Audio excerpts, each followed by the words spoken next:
హైదరాబాద్లోని రవీంద్ర భారతి ఆవరణలో గాన గంధర్వుడు బాలసుబ్రహ్మణ్యం విగ్రహ ఆవిష్కరణ కార్యక్రమానికి ఏర్పాట్లు పూర్తయ్యాయి. మరిన్ని వివరాలు మా ప్రతినిధి రమ్య ప్రత్యక్ష ప్రసారం ద్వారా అందిస్తారు.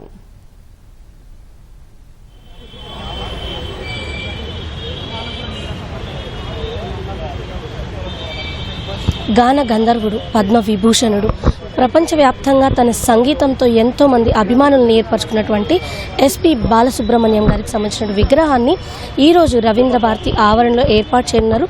7 అడుగుల 4 అంగుళాల ఎత్తున్నటువంటి కాంస్య విగ్రహాన్ని ఈరోజు ఆవిష్కరించున్నారు. ప్రస్తుతం మనం చూస్తున్నాం. ఆవిష్కరణ కోసం ఏర్పాటు చేసినటువంటి విగ్రహం ఈ పరిసర ప్రాంతాలన్నింటిలో కూడా ఇప్పటికే పూర్తి స్థాయిలో కట్టుదిట్టమైనటువంటి భద్రతా చర్యలను సైతం ఏర్పాటు చేశారు.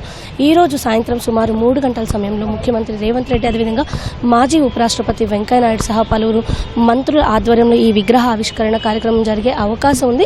ప్రస్తుతం ముఖ్యమంత్రి ఢిల్లీలో ఉన్నప్పటికీ సాయంత్రం 3 గంటల వరకు ఆయన నగరానికి చేరుకుంటారు అనే సమాచారం కూడా ఉంది. అయితే ఏదైతే ఈ రోజు ఇక్కడ ఏర్పాటు చేయనటువంటి విగ్రహం ఉందో దీని తర్వాత 3 గంటలకు విగ్రహ ఆవిష్కరణ కార్యక్రమం అనంతరం సుమారు 50 మంది గాయని గాయకులు రవీంద్ర భారతిలో బాలు గారికి ఎంతో ఇష్టమైనటువంటి అనేక పాటల్ని, దాదాపు 20 పాటల్ని వారు ఈరోజు మ్యూజికల్ నైట్లో పాడబోతున్నారు. ఈ మొత్తం కార్యక్రమాన్ని వీక్షించేందుకు పెద్ద సంఖ్యలో అభిమానులు సైతం తరలివచ్చే అవకాశం ఉన్న నేపథ్యంలోనే అటు పోలీసు బందోబస్తును సైతం భారీగా ఏర్పాటు చేయడం జరిగింది. ఈ విగ్రహావిష్కరణకు సంబంధించినటువంటి దాదాపు 4 ఏళ్లుగా ఈ యొక్క విగ్రహాన్ని ఏర్పాటు చేసేందుకు కృషి చేస్తున్నాము అని చెప్పేసి బాలు ఏర్పాటు చేసినటువంటి ఒక మ్యూజికల్ టీంకి సంబంధించినటువంటి బృంద సభ్యులు అయితే తెలియజేయడం జరిగింది. 2020లో కోవిడ్ సమయంలో కోవిడ్ సోకడం ద్వారా బాలు గారు మృతి చెందిన విషయం మనందరికీ తెలిసిందే.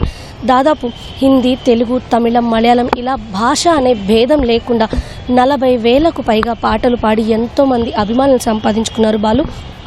అంతేకాదు ఒక నటుడిగా కూడా ఆయన ఎంతో విశేషమైనటువంటి గుర్తింపును సంపాదించుకున్నారని చెప్పొచ్చు. మిథునం సినిమాలో ఆయన చేసినటువంటి ఆ నటన ప్రతి ఒక్కరిని ఆకట్టుకుంది అంటే అతిశయోక్తి కాదు.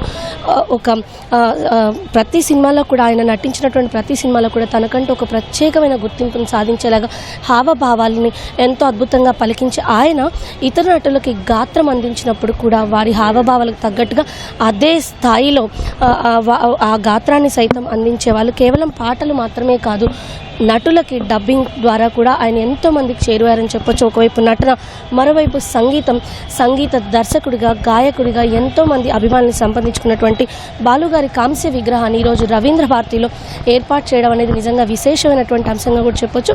అయితే ఆయన ఉన్నప్పుడే ఇక్కడ వీలైతే తన విగ్రహాన్ని భవిష్యత్తులో ఇక్కడ ఏర్పాటు చేయాలని కోరినట్టుగా కూడా తన సన్నిహితులు చెప్తున్నారు. ఈ నేపథ్యంలోనే ఇక్కడ విగ్రహాన్ని ఏర్పాటు చేసేందుకు కూడా సంకల్పించామని చెప్పేసి దాదాపు 4 ఏళ్ల పాటు చేసినటువంటి ఈ ప్రయత్నం ఈరోజు ఫలిస్తోంది. ఈరోజు సాయంత్రం 3 గంటలకి ఈ విగ్రహ ఆవిష్కరణ అయితే చేపట్టబోతున్నారు. అనంతరం మ్యూజికల్ నైట్ని సైతం ఘనంగా నిర్వహించబోతున్నాము అని చెప్పేసి బాలుగారికి ఎంతో ఇష్టమైనటువంటి 20 పాటల్ని ఈరోజు కళాకారులందరూ కూడా తమ గాత్రంతో వినిపించబోతున్నారు అని చెప్పి ఈ సంగీత విభావాన్ని వీక్షించేందుకు పెద్ద సంఖ్యలో అభిమానులు సైతం తరలివచ్చే అవకాశం తెలుస్తుంది. Over to studio.